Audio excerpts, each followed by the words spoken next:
Hello, I'm Eliz Greene and I love talking about stress, and today's topic is all about coping with uncertainty fatigue. So what is uncertainty fatigue, you might ask?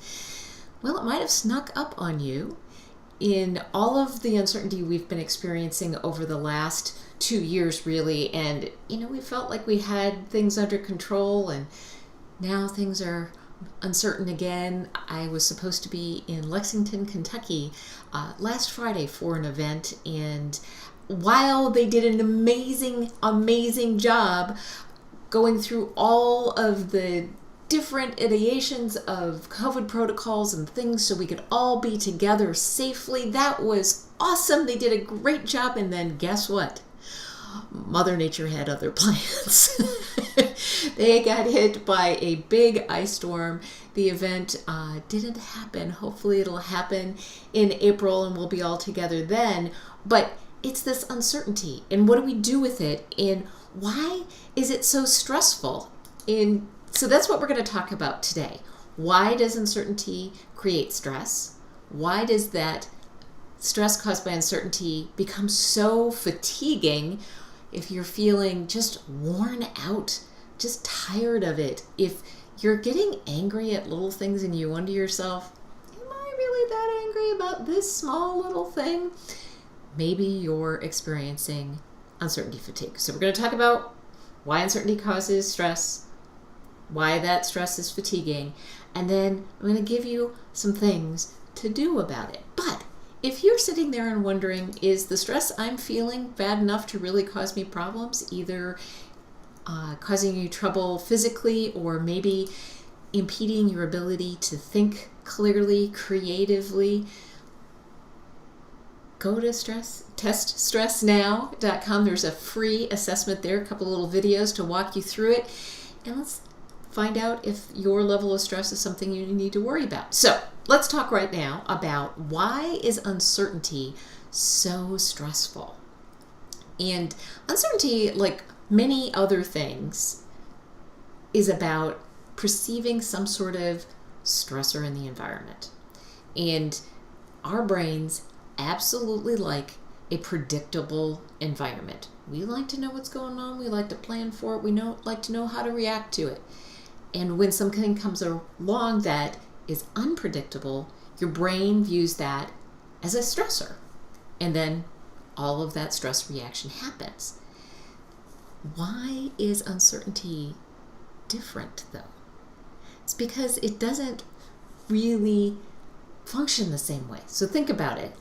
One of my favorite studies that I looked at when I was writing the book Stress Proof Your Life was this really interesting one, and I don't know how they convince, I assume, college students to do these programs, but they did an experiment where there was a rock, just a rock sitting there on the desk, and if you picked the rock up, one of two things happened. Either underneath that rock was a snake, a fake snake, and if there was a snake underneath the rock, you got a small electric shock. Not anything that was going to hurt you, really, but it was uncomfortable.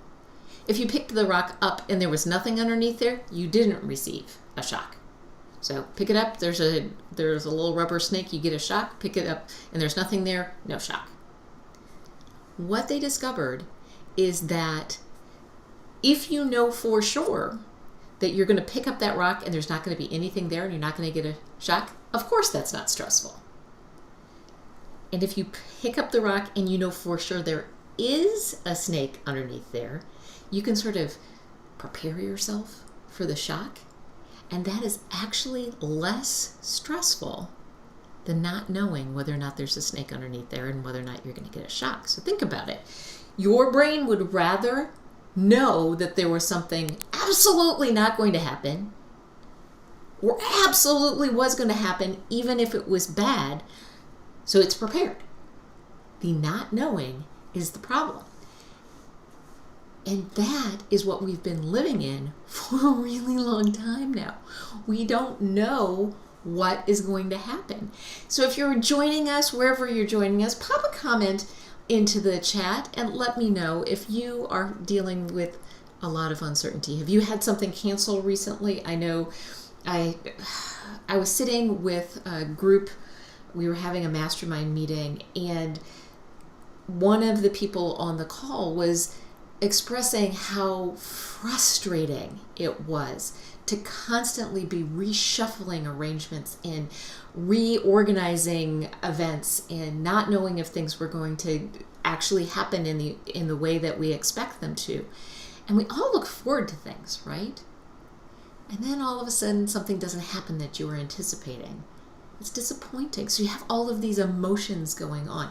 If you're dealing with those sort of emotions, you could go to teststressnow.com and find out if the stress that you're experiencing because of that uncertainty is something that you need to think about. So let's talk a little bit about why that stress caused by uncertainty is fatiguing. I tell the story all of the time about driving down the highway, and this is how your stress reaction works. We're driving down the highway, and we are in the right lane because we're going to take an exit, a couple of exits up. Traffic coming along on the left. All of that is going along just fine. But here's the thing, all of a sudden somebody's coming up that on-ramp. They're not paying attention. They're not giving you enough room to react. You're cut off on the left because there's a big old truck there, and that causes a stress reaction because you think, uh-oh, here comes a car accident. That is the stress reaction. We get that good old cortisol pumping into our system, and that's all good. It's there for a good reason. It makes your heart beat faster, your blood pressure go up. It makes your blood stickier in case you're in the car accident. That is all good. But when you're able to get over to the left lane because the truck gave you some room and the accident is avoided, the cortisol is supposed to come out of your system. The problem is when we live our life at this constant state of triggering because uncertainty doesn't go away. There's no truck to move out of the way. Uncertainty stays with us, and it constantly triggers that stress reaction. If you're laying in bed and there's that thought in the back, you're like, ooh, what am I going to do about that's that uncertainty playing with you. And let me tell you, high cortisol levels trying to go to sleep is not a good combination. So what do we do with all of this? And again, you can go to teststressnow.com. I should have chosen an easier thing to say to find out if your stress level is such that you want to do something about it. And let's talk about what are some of the things that we could do about this uncertainty fatigue, feeling like we're just worn out by all of this uncertainty. The first one is just to recognize that what you're feeling is absolutely natural. Any of these emotions are part of what our natural reaction to uncertainty is. Whether you're feeling anxious or frightened or vulnerable or angry, ooh, that anger is a tough one. That, let me tell you, is where uncertainty lives for me a lot of the time. I don't like the feeling of being not in control of things. It is something I'm working on. But when I don't feel like I can be in control, my reaction is often anger. And it's very rarely anger directed at the problem because the problem is uncertainty and it doesn't have a face. It's anger at other things that oftentimes are just sort of piling on top.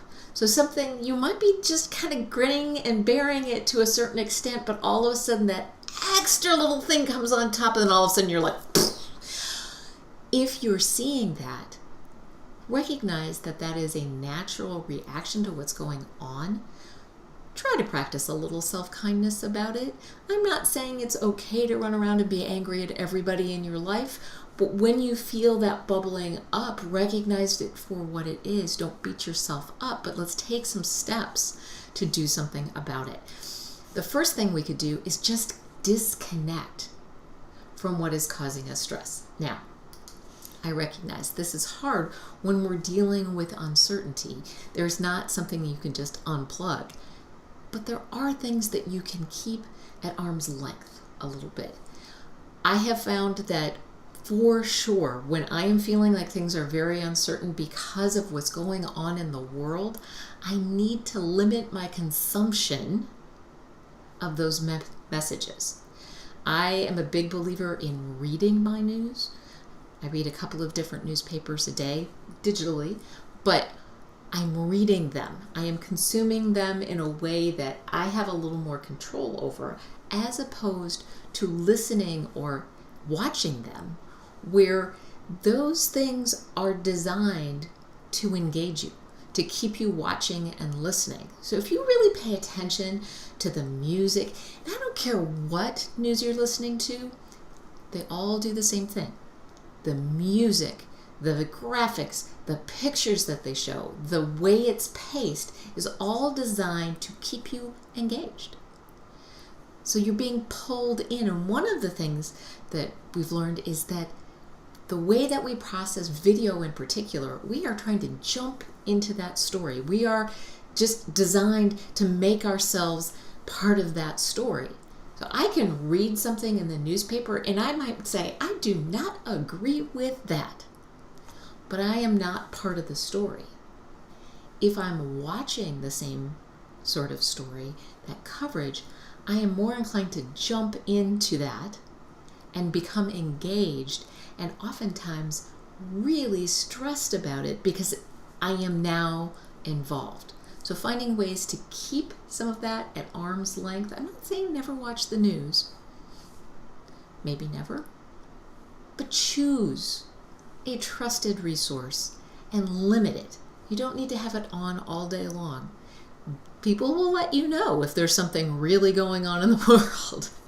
So find a way to sort of limit that for yourself, because we all need time to decompress. We cannot be whipped up in dealing with all of this uncertainty 24 hours a day. We need that time to disconnect and decompress and let it out. And maybe you just, like in my mastermind call, you just need some time to talk about it in a safe place with people who can let you talk and not judge whether you're on one side of the aisle or the other. We should be able to talk about the things that are frustrating in our lives with people that we trust. Another thing we can do to make ourselves feel better when we're dealing with uncertainty is find something to control. Honestly, I think this is why lots of us cleaned out our basements, attics, garages when COVID hit. It feels good to put things in order when things feel out of control. I cleaned my office this weekend because I had a little extra time on my hands because I didn't go to Kentucky. But one of my ways of dealing with that disappointment and frustration and another thing that didn't quite work out the way we wanted it to was to put things in order. And there's something, I think, very soothing of not only putting things in order, but also that busy hands, free mind sort of thing. I didn't really have to think a lot as I was going through papers. And I cleaned my office. I didn't just dust and vacuum. I cleaned my office. Didn't take a lot of my brain power to do that. And it allowed my brain to have that decompression time, to have that rest. The other thing that we did this weekend is we actually got out of the house. Both my husband and I work from home, and it is tough to have that separation between work and not work when work happens in your home all of the time. Getting out. It finally was warm enough to go for a walk outside. It was lovely. Finding something that you can control, getting that time to disconnect is really important. And the other thing that's important is not always focusing on the things that aren't going right, but really finding things to celebrate that are working.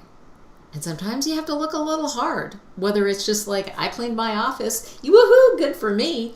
I no longer have the dusty shelves that I look at and go, someday I should dust those. I actually dusted them. Woohoo! big fan of the woohoo, which is just a way of shifting our focus from problems to solve, which is what we're hardwired to do. We're always looking for the problems to solve, what's going wrong in our environment, to what's going right. What did we actually accomplish? What did we try? What did we make a good effort toward? Whatever it is, a little woohoo makes a big difference in terms of shifting that focus. I invite you to join me on Wednesdays when we woohoo, usually at 11 o'clock on Wednesday Central Time. I share a little woohoo from my life, encourage you to share a woohoo of your own, and then also a little tip about dealing with stress. So there we go. That is my thoughts for today on how to cope with uncertainty fatigue. I invite you to spend some time disconnecting and allowing yourself to decompress. Be kind to yourself in the reactions that you have to this uncertainty and the stress caused by uncertainty. And of course, if you're looking for a way to figure out if your stress is high, go to teststressnow.com. Really should have chosen an easier URL to say. Oh well, it's still there. Woohoo!